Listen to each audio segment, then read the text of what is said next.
Hello everyone, welcome to my new YouTube channel Med with Suresh. I'm doctor Suresh. ఈ వీడియోలో అయితే మీకు సెల్ఫ్ డిక్లరేషన్ ఫామ్ ఎలా ఫిల్ చేయాలనేది ఈ వీడియోలో అయితే మీకు చెప్తున్నాను. సో నా దగ్గర పాస్పోర్ట్ కూడా ఉన్నది. నేను ఆల్రెడీ ఢిల్లీకి అయితే వెళ్ళేసి వచ్చాను. ఈ ఫామ్ అయితే ఆల్రెడీ నేను ఇచ్చేసి వచ్చాను. ఈ ఫామ్ అయితే కాదు, ఆల్రెడీ నేను ఇది సెకండరీ ఫామ్ ఆల్రెడీగా నేను పెట్టుకున్నాను ఆల్రెడీ. సో మీకు కంప్లీట్గా ఈ వీడియోలో అయితే ఎలా ఫిల్ చేయాలని చూపిస్తాను. సో కంప్లీట్గా ఫాలో అవ్వండి, అలానే ఫిల్ చేయండి. This is my self declaration form. Already నా నేమ్ అయితే రాశాను. సో ఇక్కడైతే చూడొచ్చు. సో ఇన్ని కాలమ్స్ అయితే ఉన్నది. సో ఇక్కడైతే ఫిల్ చేయాలి. ఆల్రెడీ ఒక ఎగ్జాంపుల్ అయితే ఇచ్చారు. సో ఇక్కడ వచ్చేసరికి date of arrival, date of departure, ఇంకా వ్యాలిడిటీ ఆఫ్ వీసాస్, ఇంకా మీరు ఎన్ని మంత్స్ అయితే అక్కడ ఉన్నారు, మీ ప్రజెంట్ డ్యూరేషన్ అక్కడ ఎన్ని మంత్స్ అయితే స్టే చేశారు. సో ఇవన్నీ మనమైతే డీటెయిల్గా అయితే చెప్తాను. డేట్ ఆఫ్ అరైవల్ అట్ సిపిఎంక్యూ అంటే primary medical college, me qualification. Date of arrival present నేను చైనాలో అయితే చదివాను. సో చైనాలో నేను ఎప్పుడైతే ఫస్ట్ టైం వెళ్ళాను, సో అదైతే రాయాలి. అక్కడైతే ఉంటుంది చైనాలో. ఎప్పుడైతే నేను ఎంట్రీ అయినానో అక్కడైతే స్టాంప్ ఉంటుంది పాస్పోర్ట్స్లో. ఆ పాస్పోర్ట్లో ఉన్నది స్టాంప్, ఆ కంట్రీది, అక్కడ ఏదైతే రాయాలి అదైతే మెన్షన్ చేయాలి. ఆ తర్వాత వచ్చేసరికి డేట్ ఆఫ్ డిపార్చర్ అంటే సేమ్ కంట్రీ, చైనాలో అయితే మీరు చదువుకున్నారు. సో చైనాలో నుంచి మీరు ఇండియాకి వస్తున్నారు వెకేషన్ టైం, కానీ ఆ టైంలో మీరు ఎప్పుడైతే ఎగ్జిట్ డేట్, అక్కడ చైనాలో మీకు పాస్పోర్ట్ కంట్రోల్ ఆఫీస్లో ఎగ్జిట్ డేట్ పెడతారు ఆ చైనాలో. సో ఆ డేట్ అయితే మీరు ఎక్కడ ఎంటర్ చేయాలి. సో తర్వాత వచ్చేసరికి అక్టోబర్, ఇది నాకైతే ప్రజెంట్ ఇండియాలో వీసా ఇచ్చారు నాకు ఎంబసీ వాళ్ళు, చైనా ఎంబసీ వాళ్ళు. సో ప్రజెంట్ అది ఒక 3 months డ్యూరేషన్ అయితే ఇస్తారు. అదైతే మనం ఫస్ట్ అయితే అదైతే ఎంట్రీ చేయాలి. ఆ తర్వాత వచ్చేసరికి అక్కడ వెళ్ళినాక నాకు ఒక రెసిడెన్సీ వీసా అయితే ఇస్తారు. 1 year రెసిడెన్సీ వీసా అయితే ఇస్తారు కదా. సో అది కూడా మెన్షన్ చేయాలి.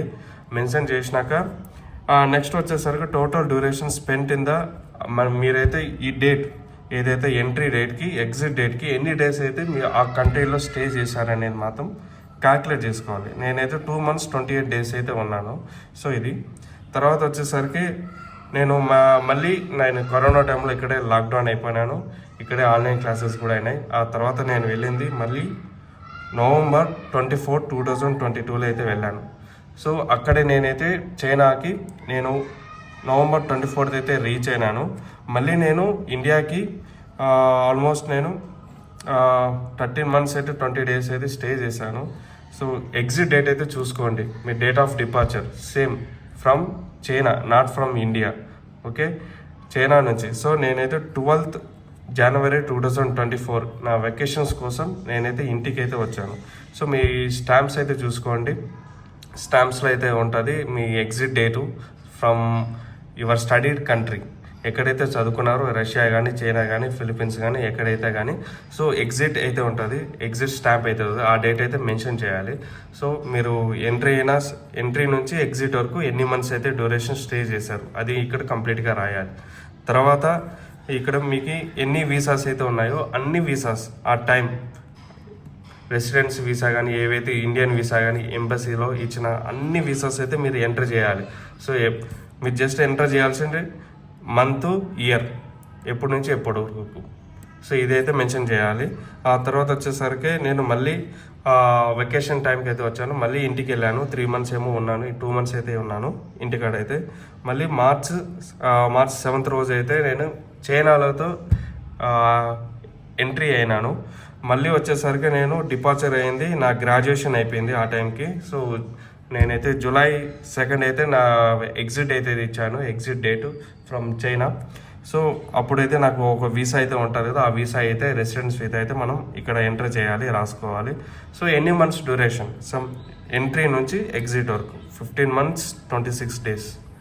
సో లాస్ట్లో వచ్చేసరికి ఇది మీ సిగ్నేచర్ చేసి సేమ్ ఏ డేట్ అయినా వేయచ్చు, మీరు ఇష్టం. మీకు ఒక అపాయింట్మెంట్ డేట్ ఎంత ఇచ్చారు ఆ డేట్ అయినా వేయచ్చు, లేదంటే మీరు ఫిల్ చేసిన డే కూడా వేయచ్చు. సో ఏదైనా వేయచ్చు, మీ ఇష్టం, నో ప్రాబ్లం. ఆ తర్వాత వచ్చేసరికి మీకు ఇవన్నీ ఉంటాయి కదా. సో అపాయింట్మెంట్ డేట్ ఇవన్నీ ఉంటాయి కదా. సో అన్ని దగ్గర మీకు ప్రతి పేజ్లో అయితే సిగ్నేచర్ అయితే ఉంటుంది. సిగ్నేచర్ అన్ని పేజెస్లో చేసేయాలి. ఆల్ పేజెస్ చేసినాక సో ఇది సెల్ఫ్ డిక్లరేషన్ ఫామ్.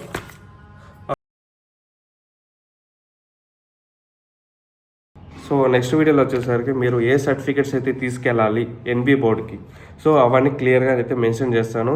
అన్నీ అయితే తీసుకెళ్ళకండి, అన్నీ అయితే కన్ఫ్యూజ్ అవ్వకండి. నేను క్లియర్గా అన్నీ చెప్తాను, ఏమేమి అడుగుతారు, ఎలా చేయాలి ప్రాసెస్ అన్నీ ఆ వీడియోలో అయితే చెప్తాను. So see you in the next video. Thank you for watching.